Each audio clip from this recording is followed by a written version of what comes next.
बिस्मिल्लाहिर्रहमानिर्रहीम, अस्सलाम वालेकुम। मैं शाहिद सकलैन हूँ। आप मुझे मेरे यूट्यूब चैनल, फेसबुक पेज पे देख रहे हैं। आज 24 अगस्त है, हफ्ते का दिन है। गुज़श्ता रोज़ एक बहुत ही अफसोसनाक खबर आती है और ये अफसोसनाक खबर मोटरवे से आती है। इस्लामाबाद लाहौर मोटरवे के ऊपर ये वाक़या पेश आता है कि एक गाड़ी खड़ी है और उसमें 4, पहले कहा गया कि 5 लाशें मौजूद हैं, लेकिन जब गाड़ी का शीशा तोड़ के लोगों को निकाला गया तो पता चला कि इसमें 4 लाशें थी और एक शख्स जो है वो बेहोश है। बहरहाल उनको हॉस्पिटल शिफ्ट किया गया।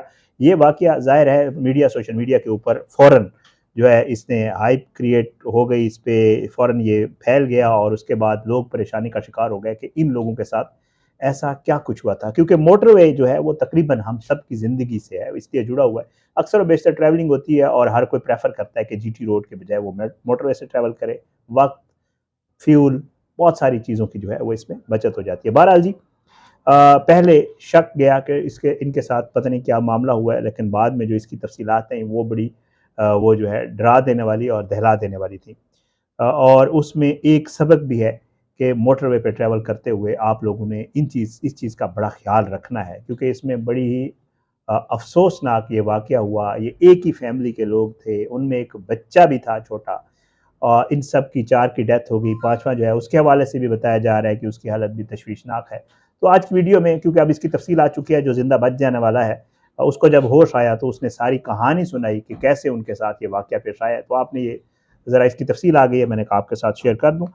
जैसे मैं आपको बता चुका हूँ जी, ये है भलवाल के करीब, बताया जा रहा है भलवाल सालम इंटरचेंज के करीब जो है, जो पेट्रोलिंग पुलिस है मोटरवे की, वो ये बताती है कि जी ड्यूरिंग पेट्रोलिंग हमें इत्तला मिली कि एक गाड़ी जो है वो काफ़ी देर से खड़ी हुई है और उसमें जो है कुछ लोग बेहोश पड़े हुए हैं।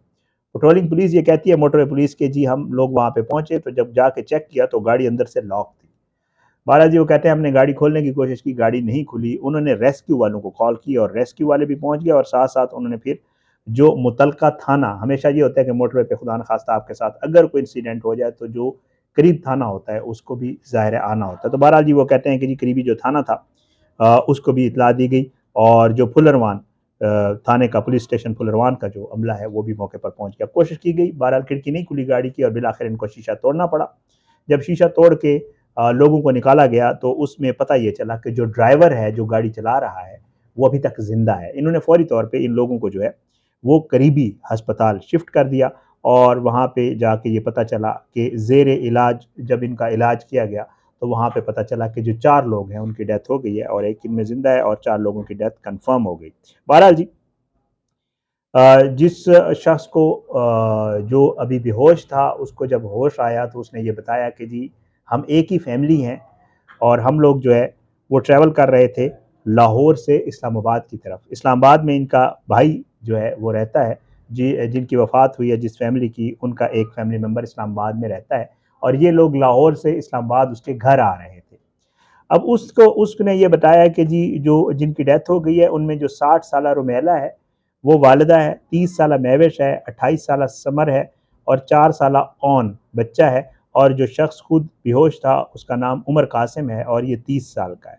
अब उससे पूछा गया कि यार इन आप लोगों के साथ क्या हुआ है? ज़ाहिर-सी बात है कोई वाज़ेह उसमें चीज़ नज़र नहीं आ रही थी। तो अब जो मुझे इन्फॉर्मेशन मिली है, वहाँ जो रेस्क्यू 1122 वालों से भी बात हुई, पुलिस स्टेशन भी है, इनकी लाशों को ले जाया गया था पोस्टमार्टम के लिए और फिर उसके बाद लाहौर शिफ्ट किया गया। इस शख्स को भी लाहौर शिफ्ट किया गया जो बेहोश था। तो इब्तदाई तौर पे ये बताया गया उनकी तरफ से कि जी जो बेहोश था जब उसको होश आया तो उसने ये बताया कि जी हम जी खानका डोगरा इंटरचेंज से रास्ते में वो ये बताते हैं कि इन जो लोग गाड़ी के अंदर थे इनमें से एक की जो है वो तबीयत ख़राब हुई। तो इनके पास कोई ऐसा सच खाने पीने की चीज़ नहीं थी, टेबलेट्स वगैरह नहीं थी। तो इन्होंने कहा कि अगला जो इंटरचेंज आता है उससे उतर के हम कोई ऐसी चीज़ें ले लेंगे। ये लोग गए खानका डोगरा इंटरचेंज से, ये लोग मोटरवे से आउट हुए। मोटरवे से आउट होने के बाद इनको जो पहला स्टोर मिला तो ये कहते हैं वहाँ से हमने मेडिसिन भी ली और फिर उसके अलावा इन्होंने पीने के लिए जूस और जो ज़ाहिर बात है चीज़ें हम रास्ते में अक्सर जाते हुए खाने पीने के लिए लेते हैं, बच्चे साथ होते हैं तो जूस और जूसेस वगैरह ये चीज़ें लेते हैं। तो कहते हैं हमने यही किया। बहरहाल वो कहते हैं कि वहीं पे ही उस खातून ने वो अपनी जो खातून का बताया गया कि उनकी तबीयत ख़राब हुई तो उन्होंने टेबलेट्स वगैरह ली, तो ये लोग दोबारा जो है मोटरवे पे इन हो गए। लेकिन ये कहते हैं कि जब हम थोड़ा आगे आए तो जूस सबने पिया और वो जूस पीने के बाद वो कहते हैं कि हमारी हालत ख़राब होने लगी। ड्राइवर ये कहता है जो अभी तक ज़िंदा है, वो ये कहता है कि जी मैंने जब ये देखा कि सबकी हालत ख़राब हो रही है तो मैंने कोशिश की कि मैं इसी हालत में गाड़ी चलाए रखूं, और वो ये बता रहा है कि मैंने गाड़ी चलाए रखी काफ़ी आगे तक, काफ़ी मैंने फासला तय कर लिया। मेरी कोशिश ये थी कि मैं किसी ऐसी जगह पहुंच जाऊं जहां पे मैं किसी को बता सकूं कि हमारे साथ ये वाक़या पेश आ गया है। लेकिन वो कहता है कि अनफॉर्चुनेटली ना तो मुझे को पेट्रोलिंग की गाड़ी नज़र आई, और आपको पता है मोटरवे के ऊपर अगर आपकी गाड़ी ख़राब हो जाए तो ये पुलिस वालों के अलावा कोई नहीं रुकता, चाहे आप आगे बिल्कुल मोटरवे के ऊपर खड़े होकर भी उन्हें रिक्वेस्ट करें कि रुक जाएं, मेरे साथ कोई प्रॉब्लम है, कोई आपके लिए इसलिए नहीं रुकता कि ज़ाहिर है मुख्तलिफ मामलात हो रहे होते हैं, लोगों को ये भी खदशा होता है कि कहीं लूटने वाले ना हों, क्योंकि मोटरवे पे बहुत सारे ऐसे वाक़यात होते हैं कि हर कोई डरता है। तो वो कहता है कि जी मुझे कोई नहीं मिला, और ना मेरे सामने कोई वो आया कि जी मैं किसी उस पे खड़ा हो जाऊँ। मैं इस पोज़ीशन में नहीं था कि मैं आगे जा सकता किसी क़याम-ताम तक। तो वो कहता है कि गाड़ी मुझसे 2-3 दफ़ा गाड़ी चलाते हुए मुझसे गाड़ी जो है वो बेकाबू भी हुई, और मुझे ये खदशा था कि कहीं ऐसा ना हो इस हालत में गाड़ी मेरी किसी दूसरी गाड़ी को हिट कर जाए या गाड़ी गिर जाए और मतलब हम सब की डेथ हो जाए। तो वो कहता है मैंने गाड़ी साइड पे लगाई और उसके बाद मैं रुक गया। फिर ज़ाहिर है क्योंकि गाड़ी साइड पे लगी हुई थी, जब तक गाड़ी से कोई निकले ना, अब वो कह रहा है कि जी मेरी ये पोज़ीशन नहीं थी कि मैं बाहर निकल के किसी को रोक सकता, या बाहर गिर जाता तो मैं भी को रुक जाता। तो वो गाड़ी से बाहर भी नहीं निकल सका। तो वो कहता है फिर मैं बेहोश हो गया, और बेहोश होने के बाद मुझे नहीं पता हमारे साथ क्या हुआ। बहरहाल जब उसने ये बात की तो फिर पुलिस वालों ने ये किया कि उनकी गाड़ी चेक की, और जब गाड़ी चेक की तो उनकी गाड़ी से जूस के डब्बे मिले, और पुलिस ने जब वो डब्बे चेक किए तो वो डब्बे जो है वो एक्सपायर्ड थे जूस के। अब पुलिस जो है और जो रेस्क्यू 1122 वाले ज़राए हैं, उनका यही कहना है, डॉक्टर्स कह रहे थे जब इनको हॉस्पिटल ले जाया गया कि इनको फूड पॉइज़निंग भी हो सकती है, ये डेथ जो नज़र आ रही है ये फूड पॉइज़निंग का नतीजा हो सकता है। और फिर यही इबाम था कि पता नहीं इन्होंने शायद घर में कुछ खाया और घर से खा के निकले और उसके साथ इनको फूड पॉइज़निंग हुई हो, लेकिन जब इसको होश आया तो इसने बताया कि जी ये मामला हुआ, हमने जूस के डब्बे लिए तो ये वो तो सारा।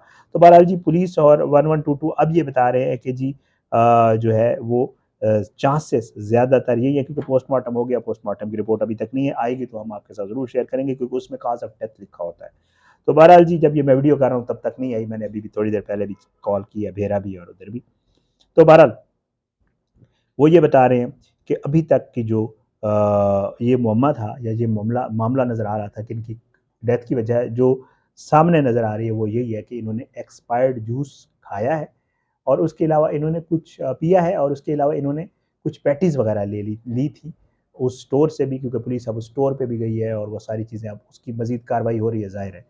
तो उसके बाद जी वो कहते हैं कि जी वजह यही है कि इन्होंने जो पैटीज़ वगैरह खाई हैं और जो इन्होंने जूसेस पिए हैं वो आउटडेटेड थे, एक्सपायरी उनकी गुज़र चुकी थी, और ज़ाहिर है जब एक्सपायरी हो जाती है और वैसे भी ख़दशा होता है, ये जो जूसेस होते हैं इनमें खुदा न ख़ास्ता अक्सर आप भी वीडियोज़ और वाक़यात देखते रहते होंगे। तो वो कहते हैं कि वजह यही थी कि जी इनकी इस एक्सपायर जूस पीने की वजह से या वो पैटीज़ वगैरह खाने की वजह से डेथ हुई है। बाकी पोस्टमार्टम रिपोर्ट का इंतज़ार है। बहरहाल जी मोटरवे पे हम सब लोग ट्रैवल करते हैं, कोशिश यही होती है कि रास्ते से कोई ऐसी चीज़ ना ली जाए, ना खाई जाए। बिस्किट लें, ठीक है, बाकी कोई छोटे-मोटे हल्की-फुल्की जो चीज़ हम खाने की लेते हैं वो बहुत ठीक है, ले सकता है बंदा। चाय ले लें, वैसे तो मोटरवे पे जो चीज़ें मिलती हैं वो अक्सर बेशतर हम डिस्कस करते रहते हैं कि वहाँ पे जो चीज़ों की क्वालिटी है, जो कीमत है, जो चीज़ें हैं वो तो अलग एक टॉपिक है, उसके ऊपर कई वीडियोज़ हो सकती हैं।